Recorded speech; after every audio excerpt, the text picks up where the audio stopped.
Hi guys, ఈ క్లాస్లో ఆదికవి అన్నయ్య యూనివర్సిటీకి సంబంధించి previous year question paper solve చేద్దాం. Third semester. ఎంత ఎక్కువ క్వశ్చన్స్ సాల్వ్ చేస్తే ఇన్కమ్ ట్యాక్స్లో అంత ఎక్కువ నాలెడ్జ్ వస్తుంది. సో ఏ క్వశ్చన్ కూడా స్కిప్ చేయకుండా ప్రాక్టీస్ చేయండి. ఏమైనా డౌట్స్ ఉంటే కామెంట్ చేయండి. Mister Krishna, an employee of a company submits the following information. Basic salary up to August వరకు 20,000, సెప్టెంబర్ నుంచి 25,000 అంట.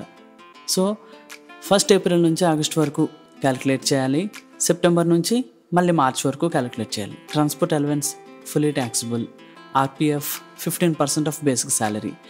ఇక్కడ ఎంప్లాయర్ అని ఏం చెప్పలేదు కాబట్టి ఎంప్లాయర్గా తీసుకుంటాం. ఎంప్లాయర్ కంట్రిబ్యూషన్ 12% వరకు ఎగ్జెంప్టెడ్ ఉంది. Children educational allowance ₹500 per month for 2 children. ఇక్కడ ₹100 మాత్రమే, అది 2 childsకి పర్ ఇయర్కి ఎలిజిబిలిటీ ఉంది. Remaining taxable. City compensatory allowance fully taxable. Hostel expenses అంటే ₹300 వరకే ఎలిజిబిలిటీ ఉంది పర్ మంత్. చిల్డ్రన్ ఎడ్యుకేషన్ అయితే 100, హాస్టల్ ఎక్స్పెన్సెస్ అయితే 300. Tiffin allowance fully taxable. Professional tax paid, ఇది ఫుల్లీ ఎగ్జెంప్టెడ్ అనమాట. ఈ 2,500 exempted. Compute the taxable salary for the assessment year 2023-24. Calculate చేద్దాం. Basic salary up to April నుంచి, April, May, June, July, August 5 months అయింది కదా. 20,000 into 5 1 lakh. ఇంకా September నుంచి March 31st వరకు 7 months 1,75,000. అంటే basic salary 2,75,000. Contribution to RPF 15% on salary అన్నాడు కాబట్టి బేసిక్ శాలరీ ఎంత 2,75,000. దీని మీద 15% 41,250. ఎగ్జెంప్టెడ్ 12% కాబట్టి 2,75,000 మీద 12% చేస్తే 33,000 వచ్చింది. 41,250 నుంచి 33,000 డిడక్ట్ చేస్తే 8,250. ఇది కంట్రిబ్యూషన్ టు ఆర్పిఎఫ్, ఇది ట్యాక్సిబుల్ అనమాట. నెక్స్ట్ చిల్డ్రన్ ఎడ్యుకేషనల్ అలవెన్స్ ఎంత వచ్చింది? 500 into 12 into 2 అంటే 2 childrenకి చేస్తే 12,000 వచ్చింది. ఎగ్జెంప్టెడ్ ₹100 కాబట్టి 2,400 exempted. Remaining taxable 9,600. City compensatory 300 into 12 per ఇయర్కి 3,600 అనమాట. హాస్టల్ ఎక్స్పెన్సెస్ ఎంత వచ్చింది? ₹380. ఎంత exempted?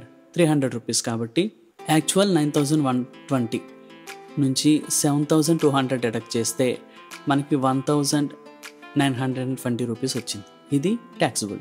Tiffin allowance 5,000 fully taxable. Professional tax paid 2,500. దీన్ని మళ్ళీ డిడక్షన్స్లో డిడక్ట్ చేసేస్తాం. సో గ్రాస్ శాలరీ ఎంత? ₹3,29,870 వచ్చింది. దీని నుంచి డిడక్షన్స్ అంట సెక్షన్ 16లో మెన్షన్ చేసినవి డిడక్ట్ చేయాలి. Standard deduction 50,000, professional tax 2,500. 3,29,870 నుంచి 50,000 2,500 డిడక్ట్ చేస్తే 2,77,370 వచ్చింది. ఇది total taxable income from salary. Okay, next question చూద్దాం. Mr. Roy, who has income only from house property, submits the following information about his house property income. Roy అనే పర్సన్కి house property నుంచి మాత్రమే income వస్తుందట.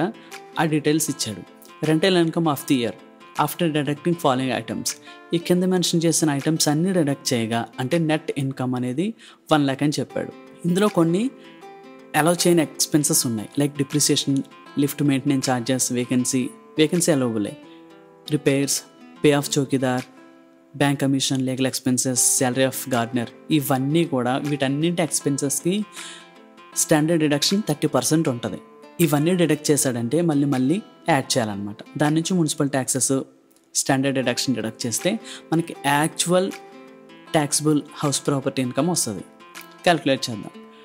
Net rental income 1 lakh. దీనికి depreciation 24,500, lift maintenance, vacancy, repairs, pay of chowkidar, bank commission, legal expenses, salary of gardener, ఇవన్నీ add చేసిన తర్వాత వచ్చిన గ్రాస్ యాన్యువల్ ఇన్కమ్ 1,70,700 అనమాట. దీని నుంచి వేకెన్సీ డిడక్ట్ చేసేస్తే 10,000, మనకు వచ్చింది 1,60,700. దీని నుంచి మున్సిపల్ ట్యాక్సెస్ తీసేస్తే మనకి నెట్ యాన్యువల్ ఇన్కమ్ వస్తుంది. ఇదంతా 1,50,700. దీని నుంచి డిడక్షన్స్ 30% డిడక్ట్ చేస్తే మనకి actual taxable income from house property వస్తుంది. స్టంట్ డిడక్షన్ ఎంత 1,52,700 పై 30% చేస్తే 45,870 వచ్చింది. సో 1,52,700 నుంచి 45,810 డిడక్ట్ చేస్తే యాక్చువల్ హౌస్ ప్రాపర్టీ 1,06,870 రూపీస్ వచ్చింది. ఈ విధంగా హౌస్ ప్రాపర్టీ క్వశ్చన్కి ఆన్సర్ ఈ విధంగా చేయాలన్నమాట. ఇది చాలా సింపుల్, ఇండైరెక్ట్గా ఇచ్చాడు అనమాట. నెక్స్ట్ ఈ క్వశ్చన్ చూడండి. Doctor Ahmed, resident, a lecturer in a college, furnished the following particulars on the basis of which compute his taxable income from other sources for the assessment year. ఏమి ఇచ్చాడు చూద్దాం. Examinership remuneration from the university 8,000 fully taxable. Royalty from books and articles ఇది fully taxable. Winning from card games ఇది fully taxable. Winning from Karnataka state lotteries ఇది fully taxable. Expenditure on purchase of lottery tickets, ఈ lottery టికెట్స్కి సంబంధించి ఎక్స్పెండిచర్లో deduct చేసుకునే scope లేదనమాట. డివిడెండ్స్కి సంబంధించి ఏదైనా expenses అయితే అవి డిడక్ట్ చేసుకోవచ్చు. ఇంట్రెస్ట్ ఆన్ 8.5% రిలీఫ్ బాండ్స్ ఇది fully taxable. Cash gift from the cousin of his father ఇది ఎగ్జామ్టెడ్ లేదు, ఇది fully taxable. Cash gift from elder brother of his grand father ఇది కూడా ఫుల్లీ ట్యాక్సిబుల్. క్యాలిక్యులేట్ చేద్దాం. Computation of taxable income from other sources, ప్రతి component taxable అయ్యే ప్రతి component చూద్దాం ఒక్కొక్కటిగా. ఎగ్జామినర్షిప్ 8,000, royalty 20,000, winnowing from card games 9,000, Karnataka state lottery 50,000. ఇక ఈ గిఫ్ట్స్ అయితే మనకి 50,000 వరకు ఎగ్జామ్షన్ ఉంది. First cash gift 30,000, second cash gift 30,000, total 60,000 అయింది కదా. ఎగ్జామ్టెడ్ అప్ టు 50,000 ఉంది కాబట్టి remaining 10,000 taxable. Interest on relief bonds ఇది 8,500 ఇది ట్యాక్సిబుల్.